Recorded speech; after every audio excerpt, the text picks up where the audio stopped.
ભીલ પ્રદેશ સેવા જોહાર। ભગવાન બિરસા મુંડા આજથી 150 વર્ષ પહેલા ધરતી પર ઝારખંડના રાંચીના ખૂટી ગામે એમનો જન્મ થયો। મુંડા પરિવારમાં એમનો જન્મ થયા બાદ માત્ર ખૂબ નાની ઉંમરમાં લગભગ 19 થી 20 વર્ષની ઉંમરમાં એમણે અંગ્રેજોની શાસનને લલકાર્યા। અંગ્રેજી હુકુમત સામે એમણે જંગ પોકાર્યો અને એ જંગમાં તમે વિચાર કરો, તે જમાનામાં રેડિયો નહોતા, ટીવી નહોતા, મોબાઈલ નહોતા, દારૂ ગોળા કે બંદૂક નહોતી, છતાં અંગ્રેજ શાસનને બિરસા મુંડાએ લલકાર્યું અને પાણી યાદ દવડાવી દીધું। એ આપણા બિરસા મુંડા ભગવાન હતા। આજે ભગવાન બિરસા મુંડાને ધરતી આબાનું બિરુદ મળ્યું છે। ધરતી આબા એટલે ધરતીના પિતા। આ બિરસા મુંડાએ સંગઠન કર્યું જે અંગ્રેજ હુકુમત દ્વારા આદિવાસી વિસ્તારોમાં જમીનો પચાવી પાડવામાં આવી, કર વસૂલ કરવામાં આવ્યા। એની સામે એમણે જાહેર એલાન કર્યું। એમણે લોકોને એક સૂત્ર આપ્યું કે રાણીનું રાજ જશે અને આપણું રાજ આવશે। તે વખતે ઇંગ્લેન્ડની રાણીનું રાજ આપણા દેશ પર હતું અને બિરસા મુંડાએ કીધું રાણીનું રાજ જશે, આપણું રાજ આવશે। અબુમા દેશમ અબુમા રાજ, આપણા દેશમાં આપણું રાજ એ સ્વાયત્ત રાજ લેવા માટે બિરસા મુંડાએ ઉલ ગુલાન જિંદાબાદના નારા સાથે યુદ્ધ છેડી દીધું। મિત્રો તમે વિચાર કરો, 19 વર્ષનો યુવાન દુનિયાની અડધી વસ્તી પર રાજ કરનારી અંગ્રેજી હુકુમત સામે લડ્યો। એની સામે હજારો તીર ધનુષધારી સૈનિકો ઉભા થયા। 1895માં એમને અંગ્રેજી હુકુમતે મિલિટરી બોલાવીને એરેસ્ટ કરવામાં આવ્યા। મિત્રો તે વખતે અંગ્રેજી હુકુમતે બિરસા મુંડાની માહિતી આપનારને 500 રૂપિયાનો ઇનામ જાહેર કર્યું। તે જમાનાના 500 રૂપિયા એટલે આજના 5 કરોડ રૂપિયા થાય। છતાં બિરસા મુંડા પાછી પાની નહીં કરી, એમને જેલ હવાલે કરવામાં આવ્યા। ને જેલ હવાલે કરવા દરમિયાન ત્યાંના જનરલ ડાયરે કીધું કે આ બિરસા મુંડાને એવી સખત સજા થવી જોઈએ, એને એવી સબક શીખાવો કે બિરસા મુંડાની હાલત જોઈને બીજા કોઈ આ વિસ્તારમાંથી અંગ્રેજી હુકુમત સામે માથું નહીં ઉચકે। જ્યારે બિરસા મુંડાને સાંકળોમાં જંજીરોમાં લઈને કોર્ટ તરફ અંગ્રેજી હુકુમતના સૈનિકો જઈ રહ્યા હતા, ત્યારે એમને ખબર પડી તે વિસ્તારના લોકોને કે આજે બિરસા મુંડાને રોડ પરેડ કરાવીને કોર્ટમાં લઈ જવાના છે। ત્યારે તે જમાનામાં કોઈ પણ સંદેશા વ્યવહાર વગર હજારો લોકો રોડ પર ઉમટી પડ્યા અને જે અંગ્રેજોએ ધાર્યું હતું કે બિરસા મુંડાને આપણે આ રીતના સખત સજા કરીને દાખલો બેસાડીએ, તેની સામે હજારો લોકો ઉમટી પડ્યા। ત્યારે બિરસા મુંડાના ચહેરા પર સ્મિત હતું, એમને ખુશી હતી કે આજે હજારો લોકો અમારા સંકલ્પથી જાગેલા છે, અમે મરી પણ જઈશું પણ અમે જીવનો પરવા કરીશું નહીં। આદિવાસી માટે લડતા રહીએ બિરસા મુંડા આજે અમર રહી ગયા છે। 2 વર્ષે જેલમાંથી છૂટ્યા, ફરી બિરસા મુંડા ઉલ ગુલાન જિંદાબાદના નારા સાથે એમણે લડત ચાલુ કરી। ત્યારે ત્યાંની હિલ ઘાટી પર એમની આવી જાહેર સભા હતી। એ જાહેર સભામાં અંગ્રેજી હુકુમતે ચારો તરફથી ઘેરી લીધા, ગોળીબાર કર્યો અને ગોળીબારના અંતે 400 થી વધારે લોકો ઓન ધી સ્પોટ ત્યાં મરી ગયા અને કેટલાક યોદ્ધાઓ ઘાયલ હતા, એમને પહાડોથી નીચે ફેંકી દેવામાં આવ્યા। કેટલાક લોકોને જીવિત દાટી દેવામાં આવ્યા। છતાં બિરસા મુંડા ડર્યા નહીં અને અંગ્રેજો સામે લડતા રહ્યા અને બિરસા મુંડાને પકડીને જેલમાં લઈ જવામાં આવ્યા। 3 માર્ચ 1900ના રોજ બિરસા મુંડાની ધરપકડ કરવામાં આવી। 3 મહિના અંગ્રેજી શાસનની એવી જેલમાં એમને રાખવામાં આવ્યા કે ત્યાં કોઈને મળવા આવ્યું નહીં, કોઈને મળવાની અનુમતિ નહીં અને 3 મહિના બાદ એટલે કે 9 જૂનના રોજ બિરસા મુંડાના મોતના સમાચાર આવ્યા। ત્યારે બિરસા મુંડાને શંકાસ્પદ રીતે મોત એમનું જાહેર કર્યું। ત્યારે બિરસા મુંડાની લડત હતી કે જમીનો આદિવાસીઓની બચાવવાની, જળ જંગલ જમીન પરના અધિકારો અબાધિત રાખવાના, એ બિરસા મુંડાને લીધે આજે પણ આપણે આપણી જમીનો મેળવી શક્યા છે અને બચાવી શક્યા છે. સાથીઓ, આપણે સમાજમાંથી આવીએ છીએ જેનો ઇતિહાસ ગૌરવશાળી છે. એ બિરસા મુંડા ભગવાન હોય, ટાટિયા ભીલ હોય, ખાજ્યા નાયક હોય કે તિલકા माझी હોય, ગુરુ ગોવિંદ ગીરી હોય કે જલપાઈસિંહ મુંડા હોય, જેમણે આઝાદીની લડતમાં પોતાનું યોગદાન આપ્યું, પોતાની સુવિધાઓ છોડી અને દેશ માટે લડ્યા, આપણા સમાજ માટે લડ્યા. આજે આઝાદીમાં પણ તમે જોઈ લો, આઝાદીમાં પણ આપણો આટલો મોટો સમાજે ખૂબ મોટું યોગદાન આપ્યું છે. જ્યારે આ વિસ્તારમાં મોટા મોટા ડેમો બનવાના હતા ત્યારે આદિવાસીઓએ પોતાની જમીનો આપી છે. જ્યારે આ વિસ્તારમાં નેશનલ હાઈવે નીકળવાના હતા ત્યારે આદિવાસીઓએ જમીન આપી છે. આ વિસ્તારમાં ટ્રેનો નીકળવાની હતી, બુલેટ ટ્રેન, રેલવે નીકળવાના હતા, એમાં આપણા આદિવાસીઓએ જમીનો આપી, નહેરોમાં જમીનો આપી, હાઈ ટેન્શન લાઈનોમાં જમીનો આપી. પણ આઝાદીના 78 વર્ષ પછી પણ આપણા સમાજ માટે આજે ભેદભાવ રાખવામાં આવે છે. આજે પણ અમારો સમાજ શિક્ષકોની માંગણી માટે આંદોલન કરે છે, સારી શાળા માટે આંદોલન કરે છે, પીવાના પાણી માટે આંદોલન કરે છે, સિંચાઈના પાણી માટે આંદોલન કરે છે. એટલા માટે આ સરકારોને અમે કહીએ છીએ, અગર આ સરકારો આદિવાસીઓની વિકાસ કરવા નથી માંગતી તો આવનાર દિવસોમાં દેશનું 29મું રાજ્ય અમે ભીલ પ્રદેશ બનાવીને રહીશું. અગર સરકારો અમારા આદિવાસીઓને વિકાસ નહીં કરે તો જે અમારો ભીલ પ્રદેશ હતો એને વિભાજિત કરવામાં આવ્યો. આજે રાજસ્થાન, મધ્યપ્રદેશ, મહારાષ્ટ્ર અને ગુજરાત એ ભીલ પ્રદેશને અમે ફરી ભેગો કરીશું.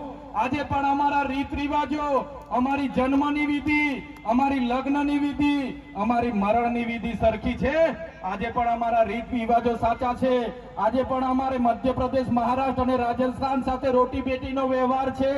આજે પણ અમારી બોલી, ભાષા અને પહેરવેશ સાચા સરખા છે. ત્યારે મિત્રો, આવનારા દિવસોમાં જો સરકાર આદિવાસીઓનો વિકાસ નહીં કરશે તો અલગ ભીલ પ્રદેશ રાજ્ય બનાવીને આદિવાસીઓનો આપણે વિકાસ કરી લઈશું. આપણી પાસે જળ છે, જંગલ છે, જમીનો છે, નર્મદાનું પાણી છે, નર્મદાની વીજળી છે, કાકરાપારની વીજળી છે, ઝઘડિયા રાજપારડી જીઆઈડીસી, જીએમડીસી જેમાં લિગ્નાઇટ કોલસો નીકળે છે, છોટાઉદેપુરમાં આપણી રેતીની ખાણો છે, આંબા ડુંગરમાં યુરેનિયમની ખાણો છે. આટલી બધી રોયલ્ટી આપણે સરકારમાં આપીએ છીએ અને આજે પણ અમારો સમાજ શિક્ષક મૂકી આપો, ડોક્ટર મૂકી આપો, શાળા બનાવી આપો, રોડ બનાવી આપો, લાઇટ આપો, પાણી આપો, લડેંગે જીતેંગે, સરકાર મુર્દાબાદ જિંદાબાદ. શું આજે પણ આપણે જિંદાબાદ મુર્દાબાદ કરવાના છે? આગળ પણ આપણે જિંદાબાદ મુર્દાબાદ કરતા રહેવાનું છે. જિંદાબાદ મુર્દાબાદમાં આપણા બાપ દાદાઓ જતા રહ્યા, હવે આપણે જિંદાબાદ મુર્દાબાદ કરવાનું થતું નથી. એટલા માટે કહીએ છીએ, કાલે કેવડિયાનો વારો હતો, માલસામોટનો વારો આવશે, આવનાર દિવસમાં વાલિયાનો વારો આવશે, ઝઘડિયાનો વારો આવશે. આપણે પાર્ટીઓમાં લડાઈએ છીએ, આપણે ધર્મ સંપ્રદાયોમાં લડાઈએ છીએ, આપણે સંગઠનોમાં લડાઈએ છીએ. ત્યારે આ લોકો આપણો ગેરલાભ ઉઠાવીને આપણને વિભાજિત કરો અને રાજ કરોની નીતિ સાથે આગળ વધી રહ્યા છે. ત્યારે મિત્રો એક થવાની જરૂર છે. મારા યુવાન મિત્રોને પણ હું આહ્વાન કરું છું, તમારી શક્તિનો ઉપયોગ, તમારી તાકાતનો ઉપયોગ, તમારી યુવા શક્તિનો ઉપયોગ તમારી કેરિયર બનાવવા માટે કરો. તમે સારી બાઇક મા બાપ પર લઈ માંગો છો, આઈફોન લઈ માંગો છો, દૂર દૂર સુધી રેસિંગ કરવા જાઓ છો, પાર્ટીઓ કરવા જાઓ છો, ચારધામની યાત્રાઓ કરો છો. આ તમારો સમય ભણવાનો છે. એકવાર ભણી લો, કેરિયર બનાવી લો, પછી યાત્રાઓ કરજો. અને આવી જ રીતના તમારું જીવન, તમારું યુવાન, તમારી ઉંમરનો સમય તમે નાચવા કૂદવામાં કાઢી નાખશો, આપણા સમાજનો ઉદ્ધાર થવાનો નથી. બેન પાર્ટી વાળા મિત્રોને પણ મારે આજે વિનંતી કરવાની છે. બેન પાર્ટી વાળા પણ જેને મન ફાવે તેમ 1.5 લાખ, 1,20,000, 1,30,000 બેન પાર્ટી વાળા મિત્રોને પણ, યુનિયનને પણ હું કહેવા માંગુ છું, તમારા ડીજે સાઉન્ડ ઓછા કરી દેજો, તમારો સ્ટાફ ઓછા કરી દેજો, તમારા કલાકાર ઓછા કરી દેજો અને તમારા ભાવ પણ ઓછા કરી દેજો. નહીં તો આવનાર દિવસોમાં આ વિસ્તારોમાં બેન્ડ પાર્ટીઓનો અમે બહિષ્કાર કરીશું, કોઈને બોલાવીએ નહીં.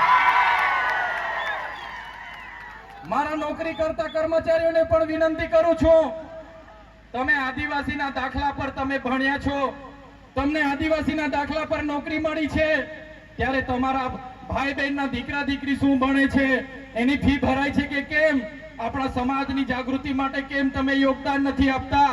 તમને પણ મારે બે હાથ જોડીને વિનંતી છે, તમે પણ યોગદાન આપો અને તમે પણ બધાને આગળ લાવવામાં મદદરૂપ થાવ. કોઈનાથી ડરવાની જરૂર નથી. આપણે બધા એક હોઈશું તો કોઈના બાપની તાકાત નથી કે તમને ને અમને કોઈ દબાવી શકે. ત્યારે મિત્રો, આજના મંચ પરથી કહીએ છીએ, ભગવાન બિરસા મુંડાનો ઇતિહાસ ગૌરવશાળી છે, આપણા પૂર્વજોનો ઇતિહાસ ગૌરવશાળી છે અને ઇતિહાસમાંથી પ્રેરણા લઈને આપણે આપણા જીવનમાં આગળ વધવું જોઈએ. કેટલી વાર સુધી લડેંગે જીતેંગે કરતા રહીશું. એટલે મારા યુવાનો, તમારો ભણવાનો સમય છે, તમે ખૂબ સારું ભણો, તમારું કેરિયર બનાવો, એવી જ આપ સૌને વિનંતી કરું છું. મારા વડીલ મિત્રોને પણ ખાસ અપીલ કરું છું. કેટલાક યુવાનો નાચે કૂદે, પાર્ટીઓ કરે, ચારધામની યાત્રાઓમાં 15 દાડા પદયાત્રા કરે, જુગાર રમે, દારૂ પી, તો એ વડીલોની તમારી ને અમારી જવાબદારી છે આપણા યુવાનોને શિક્ષા આપવાની. ઉભા રાખો એ લોકોને રોડ પર, જ્યાં મળે ત્યાં પકડો એ લોકોને, ઉપેશ કરાવો ને બીજી વારમાં જાહેરમાં આવું ખાવા પીવાનું, યાત્રા કરવાનું, નાચવાનું, કૂદવાનું બોની કરે, એની ધ્યાન આપણે રાખવું પડશે. અમે પણ નાચીએ છીએ, અમે પણ ગરબા રમીએ છીએ, દિવાળી પર અમે પણ ઢોલ વગાડીએ છીએ, અમે પણ ડાયરા કરીએ છીએ, પણ સવારે ઉઠીને આપણી શું ટાર્ગેટ છે, શું ધ્યેય છે, આપણે જોવું પડશે. આપણે નાચીએ છીએ, આપણી સંસ્કૃતિ છે, બરાબર છે, પણ સવારે ઉઠીને આપણો ધ્યેય શું છે, આપણે ભણવાનું છે, તો એ તરફ આપણે બધાએ આગળ વધવું પડશે મિત્રો. ત્યારે મેં ખરેખર આજે આનંદ અનુભવું છું. આજના વિસ્તારનું યુવાધન ખૂબ મોટી સંખ્યામાં તમારો સમય લઈને આવ્યા છો. અહીંયા ઘણા ચૂંટાયેલા પ્રતિનિધિઓ આવ્યા છે, સરપંચશ્રીઓ આવ્યા છે. સૌને મારી અપીલ છે, પોતપોતાના ગામના પોતપોતાના પરિવારને આપણે કઈ રીતના આગળ લાવી શકીએ, આપણા સમાજને કઈ રીતના આગળ લાવી શકીએ, બધા કઈ રીતના આગળ વધીએ, તરફ બધાએ ચિંતન કરવું પડશે, મનન કરવું પડશે. અને મંચ પરથી સરકારને છેલ્લી શબ્દોમાં કેમ છું, જ્યાં સુધી અમે સંવાદમાં માનીએ છીએ, સંવિધાનમાં માનીએ છીએ, ત્યાં સુધી તો બરાબર છે. જે દિવસે આદિવાસી સમાજ સંવાદ અને સંવિધાન સાઈડ પર મૂકશે, તે દિવસે આ મૂડીવાદીઓ સામે આરપારની લડાઈ થશે. એ લોકોને કહેવા માંગીએ છીએ, पहले रोकेंगे फिर टोकेंगे, फिर भी नहीं माने और हमारा लोगों को परेशान किया तो फिर ठोकेंगे. આજના મંચ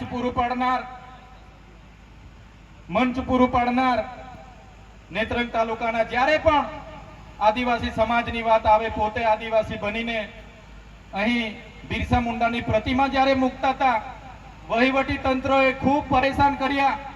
એમને ત્યાં સેન્ટરમાં મૂકવાની હતી, મૂકવા નહીં દીધી, છતાંય ન નમ્યા અને પ્રતિમા મૂકી અને અહીં વિસ્તારના લોકોને, યુવાનોને જાગૃત કરવા, પ્રેરણા લેવાનું કામ જેમણે કર્યું છે, એવા શેરખાનભાઈ, એમના પૂરા ટીમને, વિપુલભાઈ, સંજયભાઈ, પૂરી ટીમને હું અભિનંદન આપું છું કે તમે અમને બધાને આ મંચ પૂરું પાડ્યું, અમને આમંત્રિત કર્યા અને સૌ યુવાનોને આ સાંસ્કૃતિક કાર્યક્રમમાં પોતાની સંસ્કૃતિ, સભ્યતા જાળવવા માટે અપીલ કરી અને અમારું સ્વાગત કર્યું. અમને બોલાવ્યા બદલ આયોજનની તમામ ટીમ, અહીં ઉપસ્થિત તમામ પદાધિકારીઓ, યુવાનો, વડીલો, માતા બહેનો, પોલીસ કર્મીઓ, પ્રેસ મીડિયાના મિત્રો અને જેમણે સંગીત પૂરું પાડ્યું છે એવા બેન્ડ પાર્ટીના તમામ કલાકારોને હું અભિનંદન આપું છું. અને આપણા આદિવાસી સમાજના લોક ગાયક એવા અજય વસાવા અને લોક ગાયિકા એવા ઉર્વીબેન રાઠવાને પણ અભિનંદન આપું છું.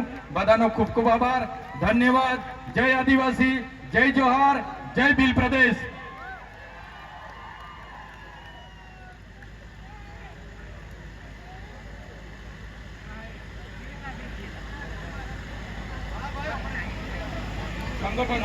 સંગઠન આપણે ડેડિયાપાડા ખાતે સંમેલન હતું એટલે અમે થોડા મોડા પડ્યા, માફ કરજો.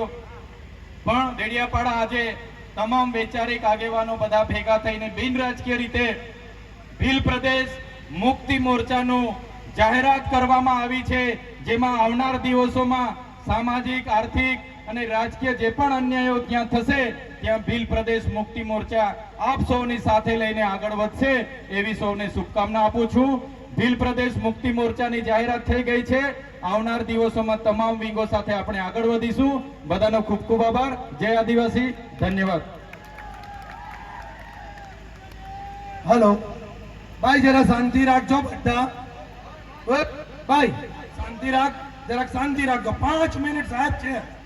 દોસ્તો 10 મિનિટ ખાલી આપણે અહીંયા આપણી વચ્ચે ધરમ આપણે વાસદા ઉનાઈથી પેલા એક નાના બેન કલાકાર શ્રદ્ધાબેન પણ આવેલા છે. સ્પેશિયલ આપણે એમને બોલાવ્યા છે, ઇન્વાઇટ કરેલા છે.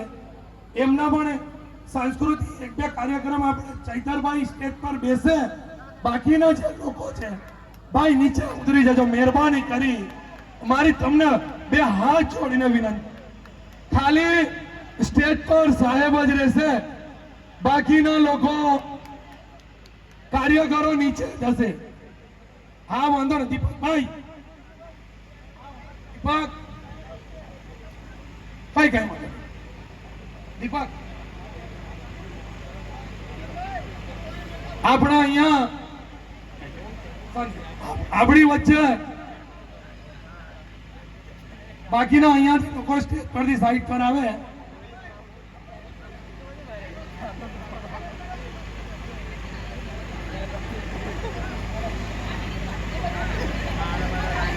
ભાઈ આ જરા છે આપણે પાછળથી બેસી જઈએ. એક સોફો અહીંયા લઈ આવો ને ભાઈ, ફટાફટ પેલા સોફો લઈ આવો, અહીંયા લઈ આવો.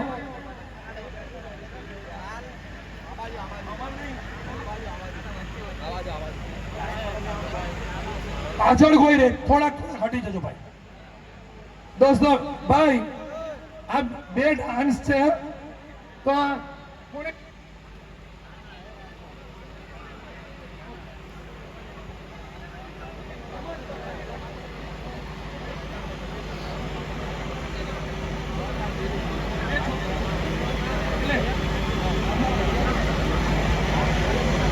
ભાઈ બીજા